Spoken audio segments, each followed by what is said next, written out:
Welcome to this channel where we x-ray and bring to light various tribes and their origin, cultures, their struggles, their strength and their gods. I am sure you will learn a thing or two as you watch to the end.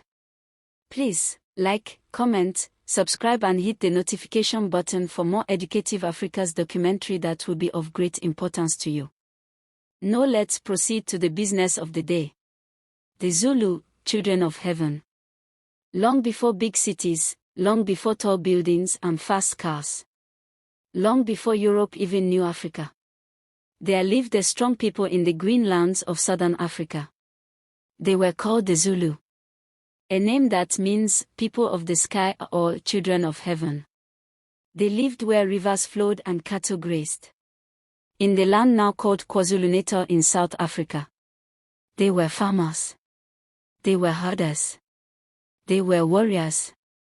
They were family. Origin, where they came from. Long, long ago, the ancestors of the Zulu came from deep in Africa. They were part of the Great Bantu Migration. A slow movement of people searching for better land, better water, and safer homes. Over many years, they reached the south of Africa. There, small families became clans. And these clans became tribes. One small family was called Zulu. No one knew then that this tiny family would become a mighty nation. Life before kings. Before the Zulu were famous. Before their shields were feared. They lived simple lives. They grew crops. They raised cattle. They told stories by fire at night. But Africa was not empty. Many tribes lived close together. Land was limited. Cattle were wealth. Fighting happened often. Life was hard. Only the strong survived. Shaka, the boy who became fire. Then a boy was born. His name was Shaka. He was not born a prince. His father rejected him. His people mocked him. His mother, Nondi, was insulted and chased away. Shaka grew up hungry. Angry. Watching. He learned fighting. He learned pain. He learned that weakness brings suffering. When he became a man, he returned. Not as a beggar, but as a warrior. The king who changed everything. Shaka became leader of the Zulu in the early 1800s. And he changed history. He did not fight like others. He trained soldiers every day. He taught discipline. He created short stabbing spears, strong shields, new battle formations, a standing army. He taught soldiers to march barefoot over thorns, fight without fear, win or die. Under Shaka, the Zulu stopped defending. They started conquering. Small villages fell. Big tribes feared the Zulu name.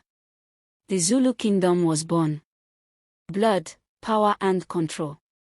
Shaka was great. But power has a cost. He became harsh.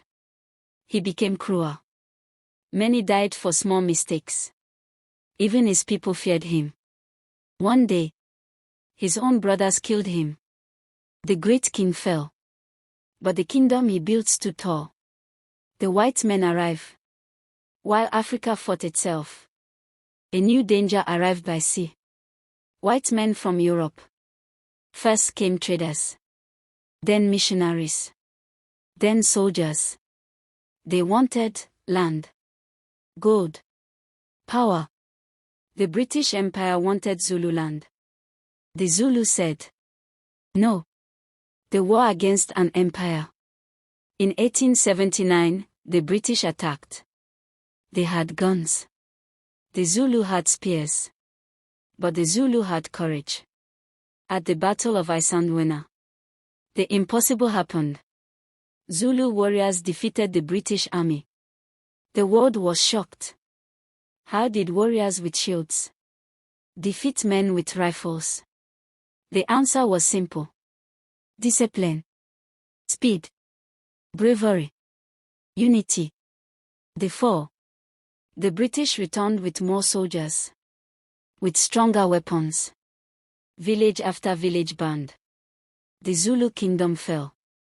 The kings were captured. The land was taken. Freedom was lost.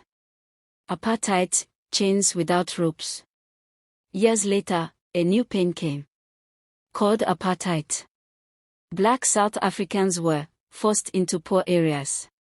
Denied education. Denied jobs. Denied rights. The Zulu suffered deeply. Families were broken. Dreams were delayed. Hope was crushed.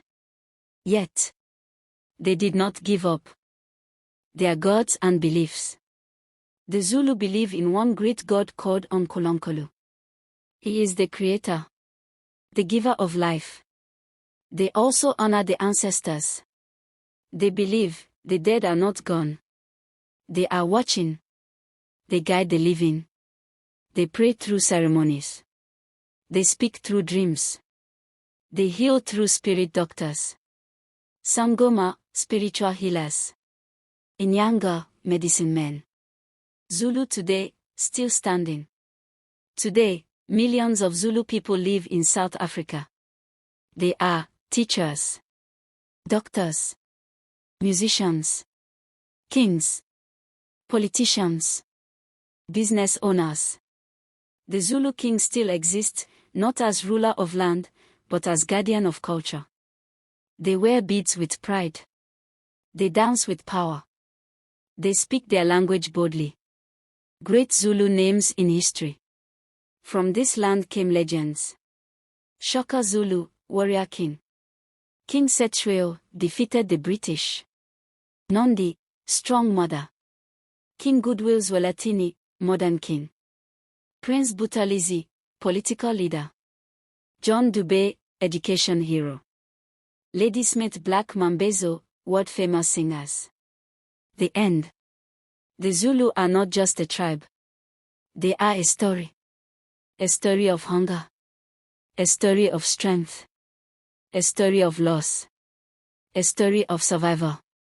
They were born in fire. They were tested in war.